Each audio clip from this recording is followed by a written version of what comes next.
જય માતાજી, જય ખોડિયારમાં. તો પાછી આવી ગઈ છે ખોડલની દીકરી ન્યૂ વ્લોગ લઈને.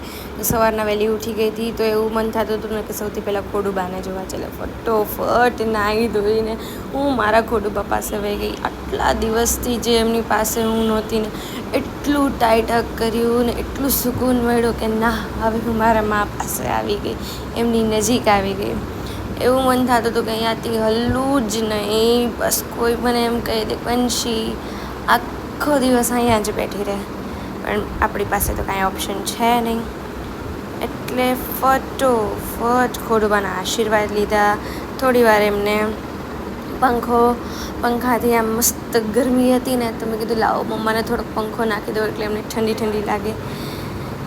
પછી એ બધું થઈ ગયું ને પછી થોડી એમ થયું કે ચાલો હવે પહેલાં ધૂપ દીવા કરી જ લઈ, પછી બધું કામ સ્ટાર્ટ કર્યું. ધૂપ દીવા કર્યા તો બધું ધૂપનો ધુવાળો ખોડુબાના ફેસ પર જતો હતો.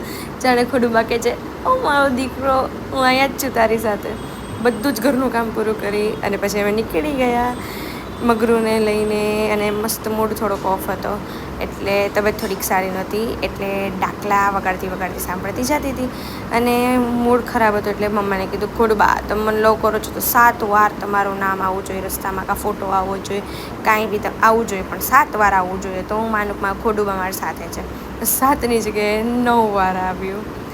હવે જો આ તમને એરિયા હું બતાવું, સૌથી ડેન્જરસમાં ડેન્જરસ એરિયા. ભૂલ ચૂકે આ સાઈડ જોવાનું નહીં. ત્યાંથી પછી અમે પસાર થયા અને મેં કાઉન્ટ કર્યું ત્યારે ખબર પડી કે ઓહ ખોડુબાએ તો 9-10 વાર એમના દર્શન કરાવી દીધા. પછી એકદમ ખુશ થઈ ગઈ, મૂડમાં આવી ગઈ. ને પછી જોયું કે બલૂન્સ અડધા ફૂટી ગયા છે ને અડધા એમ છે.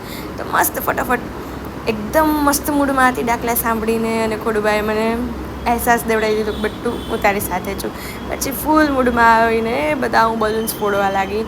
એકદમ નાનું બચ્ચું હોય ને કે માએ માથે હાથ ફેરવો હોય તો કેવો ખુશ થઈ જાય, એવી જ રીતે હું બહુ જ ખુશ થઈ ગઈ હતી.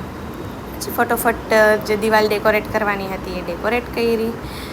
ડેકોરેટ કરતાં જ મારી આંગળી દાજી ગઈ, કેમ કે ગ્લુ ગન એટલી ગરમ હતી ને કે ખાલી એક જ સેકન્ડમાં મેં એ બધું કાઢી લીધું તો બી મારો હાથ દાજી ગયો.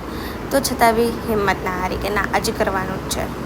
એટલે પછી ફોનની એક્ટિવિટી કરાવવાની હતી છોકરાઓને આગળ જઈને, એટલે એના માટે એ રેડી કરી દીધું. પછી ફટોફટ છોકરાઓનો ટાઈમ થઈ ગયો હતો. નીચે આ જલ્દી જ પેપર લગાડી દીધા. પેપર થઈને બધાને વેલકમ કરી દીધું.